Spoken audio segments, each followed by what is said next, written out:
These aren't real children. They don't belong in our family." Sarah's voice cut through the courthouse hallway like a blade. The doors slammed behind her, the sharp echo lingering in the air. My children flinched at the sound, and I tightened my hold on them, my arms a shield against the cruelty that had just stormed out. I'm Olivia, and at 34, I was finally about to become the legal mother of the two most extraordinary children in the world, 10-year-old Maya and 8-year-old Lucas.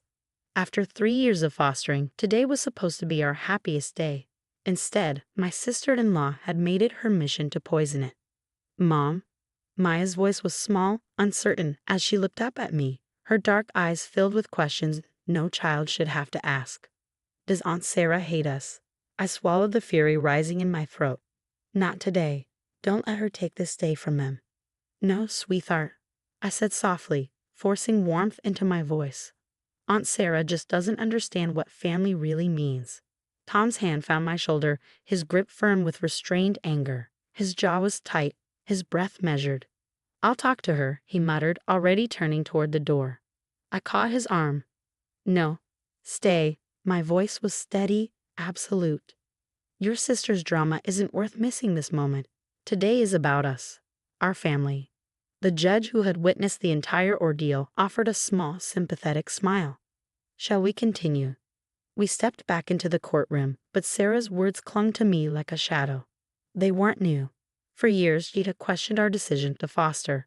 "Why can't you just have your own kids?" she asked at family gatherings, as if Maya and Lucas weren't right there, hearing every word. "They're not blood. They'll never truly be part of us." But Sarah didn't know our story. She didn't see the way Maya clung to me during thunderstorms, whispering about the parents she barely remembered.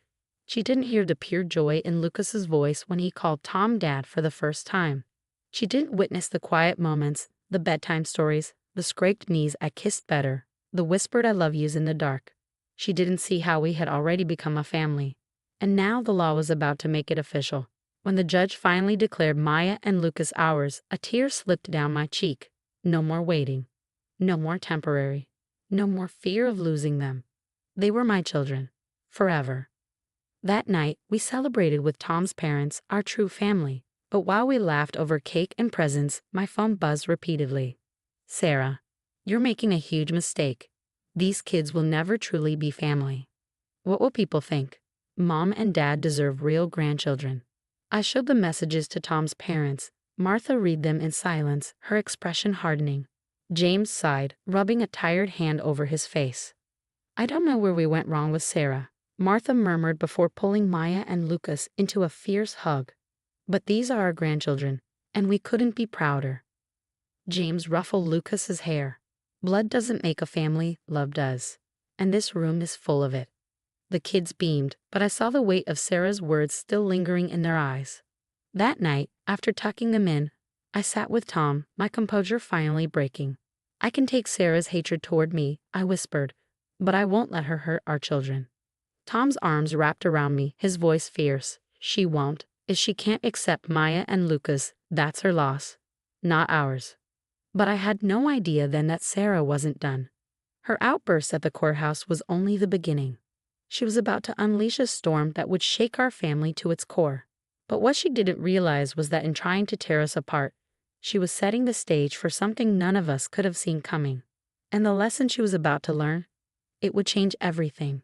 2 weeks after the adoption ceremony, Sarah launched what could only be described as a campaign against our family. It started with cryptic social media posts questioning the authenticity of adoptive families, thinly veiled attacks that left no doubt about whom she was targeting. Then came the family dinner at Tom's parents' house. I'd hesitated to go, my instincts warning me against it, but Martha had insisted. "Don't let her drive you away. This is your family, too." I should have trusted my instincts. Sarah arrived with photo albums, spreading them across the dining room table with exaggerated care. "Look at all these beautiful family memories," she said, her voice dripping with artificial sweetness. "So many generations of our bloodline. It's important to preserve our real family history." Across the table, Maya and Lucas sat still, their forks idly pushing food around their plates. The glow of excitement they carried since the adoption had dimmed, replaced by quiet uncertainty. I opened my mouth, ready to put an end to Sarah's performance, but Martha beat me to it. She stood abruptly, her chair scraping against the floor. "That's enough, Sarah." Her voice was sharp, final. She began gathering up the albums, snapping them shut with purpose. "If you can't see the love in this family, then maybe you need to ask yourself why." Sarah's face flushed. "I'm just trying to protect our family legacy, Mom." These children. These children, James cut in, his usually gentle voice edged with steel, are our grandchildren. And right now, they're showing more maturity than you are. Silence fell over the table. Sarah, stiff with indignation, pushed back her chair and stormed out. Again. But the damage was already done. That night, I found Maya on the floor of her bedroom, her artwork torn to shreds around her. I knelt beside her, my chest tightening. "Sweetheart, why are you tearing up your drawings?" She wouldn't look at me. "They're not beautiful," she whispered. "They're not real art. Just like I'm not a real daughter." My heart shattered. I pulled her into my arms, holding her tightly as she trembled. "Maya, listen to me." I lifted her chin, making sure she met my eyes. "You are real. Your art is real. Your place in this family is real. And no one gets to tell you otherwise." The next morning, I made a decision. I called Dr. Anderson, the children's therapist, and arranged for extra sessions. What I didn't expect was what she would suggest during our parent consultation. "Your children are incredibly resilient," Dr. Anderson said, scanning her notes. "But they shared something interesting. They want to help other foster children understand that they deserve families too." She explained that Maya and Lucas had expressed a desire to create something to help other kids feel less alone. The idea started small. Maya, always artistic, began illustrating a comic book about her journey from foster care to adoption. Lucas, a natural storyteller, helped write the narrative. They called it Hearts Find Home. Then something unexpected happened. The school counselor asked if they could share their comic with other foster children in the district. Soon, Maya and Lucas were invited to speak at a local community center. I watched awestruck as my children stood in front of a room full of foster kids and shared their story with courage beyond their years. Maya held up her drawings, explaining how art helped her process big emotions. Lucas spoke about how terrifying it had been to trust a new family, but how worth it had been. "Family isn't about blood," Maya said, her voice gaining strength. "It's about love. It's about choosing each other every day." A little girl in the audience raised her hand. "But what if someone says you're not a real family?" Lucas didn't hesitate. "Then they're wrong." His voice was steady, sure. "Love makes a family real. And sometimes the family that chooses you is more real than the one you're born into."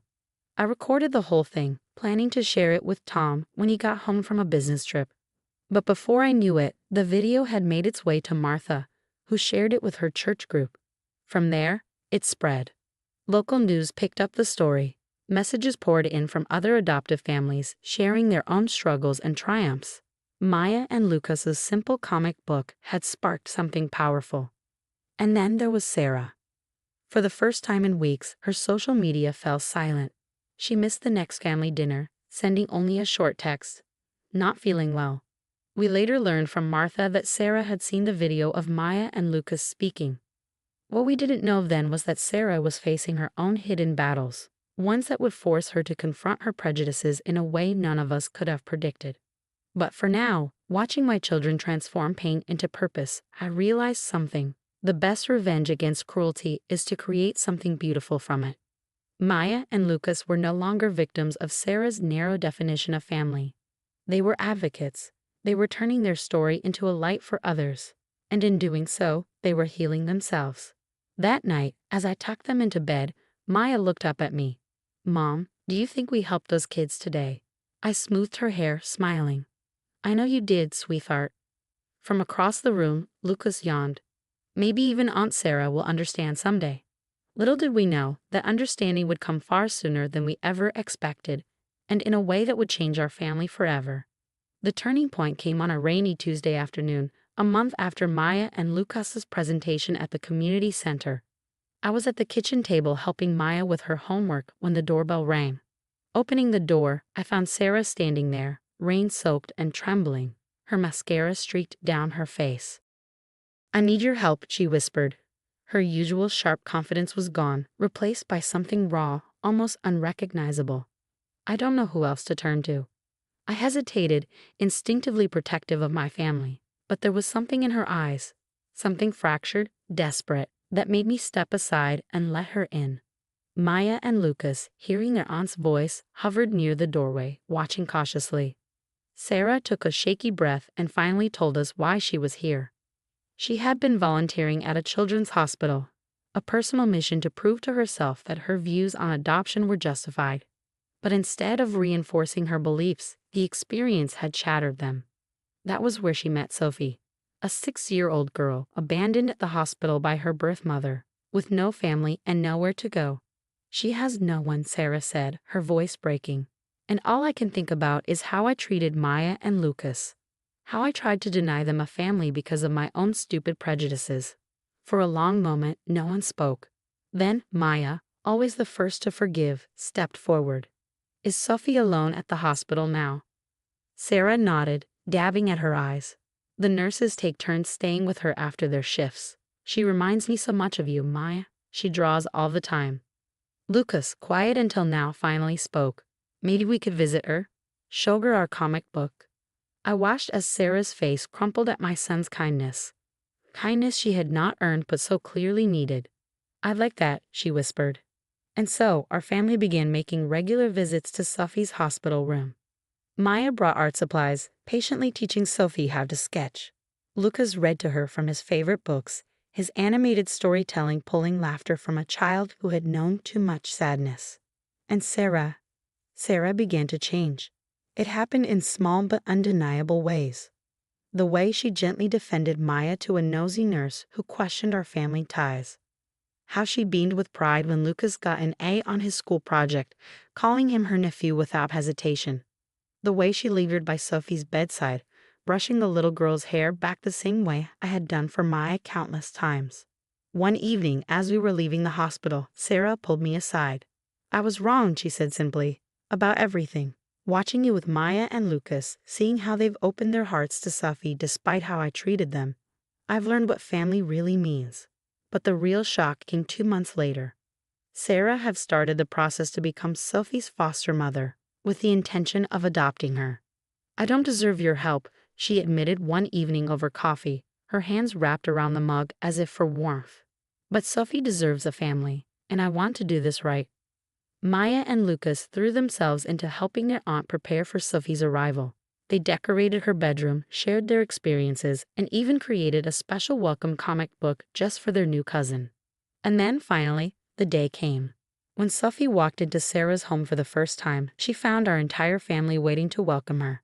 Martha and James beamed, their pride unmistakable. Tom stood beside me, his arm around my shoulders, watching his sister finally understand what we had known all along. And Maya and Lucas, standing proudly, presented Sophie with their special comic book, one about finding your forever family. See? Maya pointed to a page. Sometimes the best families are the ones that choose each other. Sophie looked up at Sarah, her small hand gripping her new mother's tightly. Like you chose me? Sarah's throat worked as she nodded, her voice thick with emotion. Yes, sweetheart, just like that. Later that night, after the children had settled in, Sarah approached me on the porch, staring out into the yard where Maya, Lucas, and Sophie played under the glow of the porch light. I owe you an apology, she said, but I'm sorry doesn't seem like enough. I met her gaze. You're right, I said. It's not enough. But watching you open your heart to Sophie, watching you become the kind of mother she needs, that means something. Actions speak louder than words, Sarah. She swallowed hard, nodding. Yesterday, Sophie asked if she could call Maya and Lucas her cousins. Real cousins, she said. And I realized they've always been real. I was the one who wasn't seeing clearly. Today, our family gatherings look very different from that tense, painful day at the courthouse. Sophie has blossomed under Sarah's care, her artistic talents thriving with Maya's encouragement. Lucas, ever the protective older cousin, has taken her under his wing, teaching her the important things, how to build the best blanket fort, how to sneak an extra cookie from Grandma Martha's hidden stash. And Sarah? Sarah has become one of the strongest advocates for adoptive families in our community. The photo albums she once used to divide us are now filled with pictures of all our children, celebrating the family we have built. not through blood, but through love. One afternoon, as I sip tea on the porch, Maya calls out to me from the backyard. Mom, come look at what we made. I step outside to find all three children proudly displaying a new family portrait they'd drawn together. In it, we stand united, no divisions, no doubts, just love. And that really is the most beautiful ending we could have hoped for.